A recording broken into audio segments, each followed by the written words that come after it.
This was it. This was the moment something in my brain just broke irrevocably. Baby Steps had defeated me, not because the game is impossibly hard, you understand, it isn't.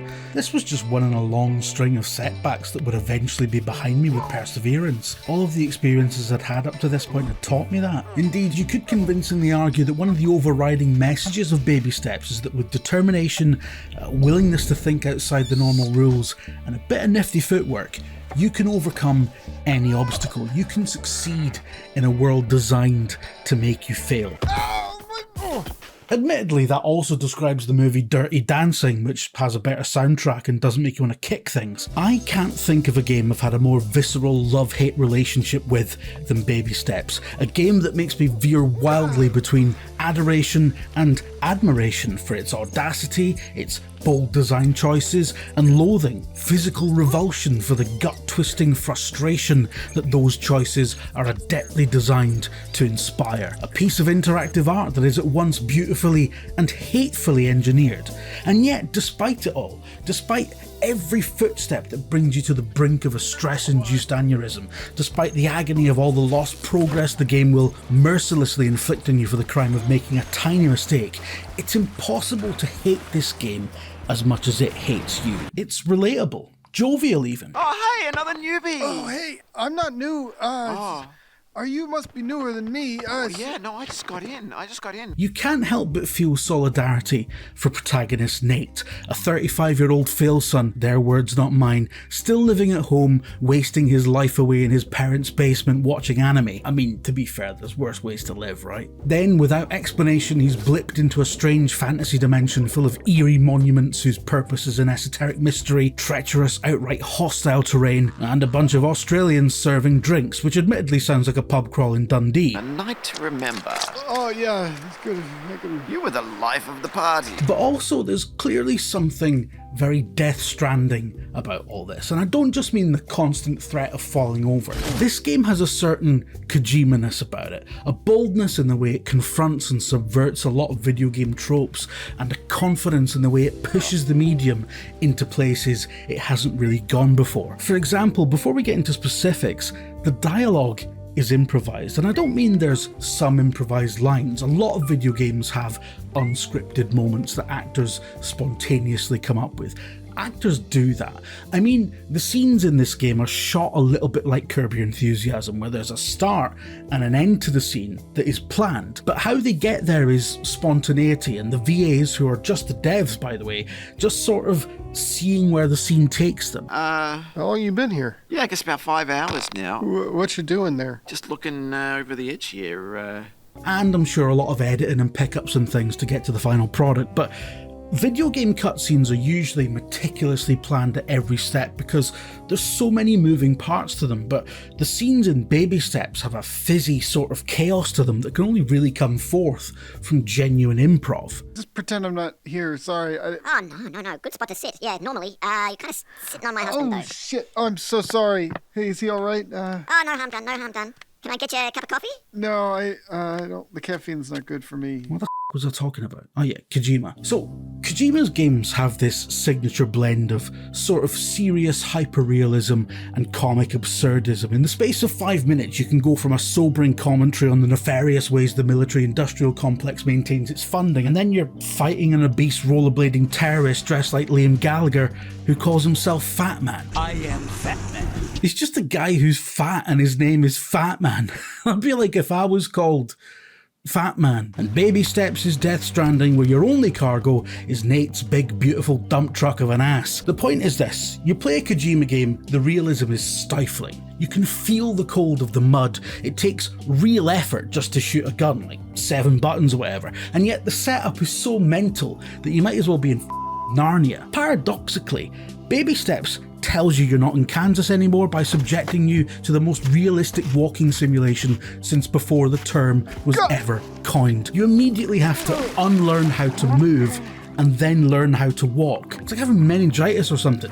Rather than simply flying a disembodied camera or willing an avatar into action with the vaguest of gestures, you are now directly responsible for where a video game character places his feet and shifts his body weight. And the results are highly disconcerting, and while you're getting to grips with that exciting new reality, you're greeted by Jim, one of the game's many recurring characters. I'm Jim. No, I'm Jim. Yeah, no, you're Jim. Just relax. An affable guide whose job it is to make sure you have everything you need to survive the mountain, such as a map, such as the appropriate footwear. I'm just trying to get you some shoes. No, Yeah, because of the bare feet. I don't. Yeah, that's how I like it. I just do. Just your feet. Yeah. Which Nate refuses to take advantage of out of that sort of self-sabotaging politeness that plagues people with an anxiety disorder. Do you not have a map?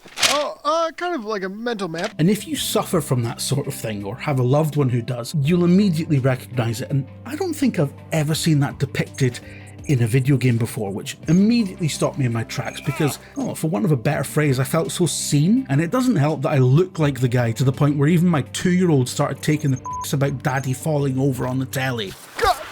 And before you click off, I'm not saying this game is about me. This isn't now going to be a navel-gazing essay about my struggle. I just can't stress enough how relatable it is, and I think it's fair to say how specifically relatable it is to the millennial condition. Nate is one of the most cutting player inserts I think there's ever been, in stark contrast to GTA 5's Trevor, who's supposed to personify how your average player conducts themselves in a criminal power fantasy. Nate is an ineffective loser who won't advocate for himself at all, to the point of absurdity. Trevor's probably the guy a lot of us pretends to be on the internet, the guy who'll do whatever he wants, the guy who'll pee anywhere, whereas Nate is who we actually are in real life, a wee sad sack who wouldn't say booty a goose. I wasn't just trying to be funny talking about Trevor peeing either. The entire impetus of Baby Steps' story is the fact that Nate desperately needs to pee, and could do so at any time, but he can't because he's too embarrassed. He just can't let his bladder go if there's any chance he might be being perceived. And the game takes the by having actual toilets in the world, which for various contrived reasons Nate can't actually use. And that mirrors the engineered cruelty of the game's design, which is honestly genius. Every path up to the peak of this vast open world mountain. Did I mention it's open world? Yes, it's open world. Every path includes a seemingly impossible obstacle that, if you put a foot wrong trying to cross, will result in you losing, in some cases, like 10 minutes of progress. The game will relentlessly tempt you away from making progress with absolutely pointless side activities, the pursuit of which will often set you back massively for the sake of, like, the hat, which doesn't do anything. In some cases, the game will literally tell you straight, for example, not to bother climbing a tower because there's nothing up there. Oh, you're going up after all? Yeah, no, I'm Nate, and I was gonna. I thought I told you there's nothing up there. And you'll spend ages trying to climb the tower anyway, convinced that because you've been told there's nothing up there, there must be something up there. And, well, God. I'm trying not to spoil things here, but no, you should totally climb the tower. You should do it. This game is an asshole, but it's the worst kind of asshole. It's one that you know isn't wrong. It's one that hasn't deceived you. Am I wrong? You're not wrong, Walter. You're just an asshole.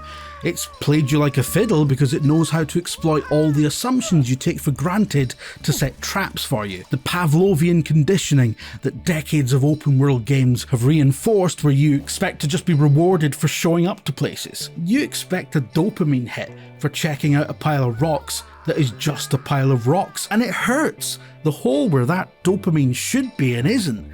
It hurts, though you will often find it really funny when you're failing because the game's almost nihilistically going, well, I didn't ask you to play me, I'm just sitting here, mate. Actually, I'm still the game now.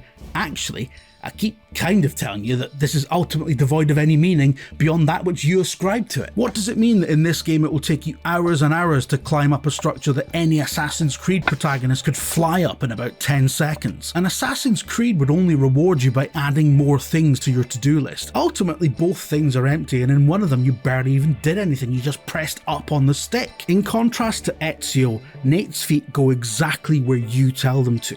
exactly. And the one game design trope that Baby Steps fully embraces is fake shadows for player feedback. You know what I mean? When Mario jumps in a 3D Mario game, you know where he's going to land because his shadow is always directly below him. We know this, that's part of the established language of video games. That's obviously not how shadows actually work, but it's a conceit that allows you to successfully navigate 3D platforms through a flat screen. Loads of video games do this, Baby Steps is no different. Nate is not falling over because the game is treacherous. Nate is falling over because his feet are going exactly where you tell them to. Every time you F it up, every time you fall back down the mountain, it's not because the system has failed, it's because the system is working exactly as designed. There's definitely a metaphor in there somewhere. Even the save system, which is incredibly well engineered, works perfectly at saving the game wherever you happen to be. It works too well. You can't even trick it into banking progress for you. Even if you're mid-maneuver, even if you have a hard crash, which did happen to me once, but I don't actually think it was the game's fault, the save system didn't miss a beat, which is infuriating because there's no way to bank your progress. You can't just drop a save and carry on, secure in the knowledge that you won't ever have to climb those stairs or cross that bridge again. You get one save per playthrough, and the video game should respect my time brigade will rail against it and insist on quality of life updates to change it and make it easier for them. And they're wrong, because everything about this game is as it should be, in service of its emotional core, which is the tension in never being able to relax until it's over. And ultimately, one way or another, when it's over, is entirely up to you, which is why I eventually it off and played Easy Delivery Co instead, a PS1 style delivery simulator that's also full of intrigue and mysterious talking animals, that's also set up and down the slopes of a big open world mountain, and is also honest to a fault. Easy Delivery Co is a Ron Seal title that is so chilled out it's literally freezing, and it's exactly the sort of palate cleanser you need after Baby Steps has spent 10 to 15 hours giving you an existential kicking. I do actually love Easy Delivery Co, it's an easy recommendation. But do I recommend Baby Steps? That's a tough question. And I'm not being facetious when I say I think it's a real Game of the Year contender. It's not a forgettable sort of middle of the road experience like so many of the biggest games of the given year are. It's a true piece of art. It makes you question so many things about the medium that you take for granted or have just come to accept. And it makes you feel, like physically feel, in your chest, in your gut, and not all of those feelings are good. In fact, it dares to make you feel bad. There's so many layers to it. It's a true millennial odyssey, an examination of open world game design, a take of Dear Esther, and at the end of it all, a take of you.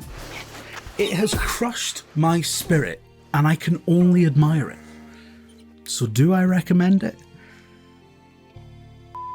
No. Obviously not.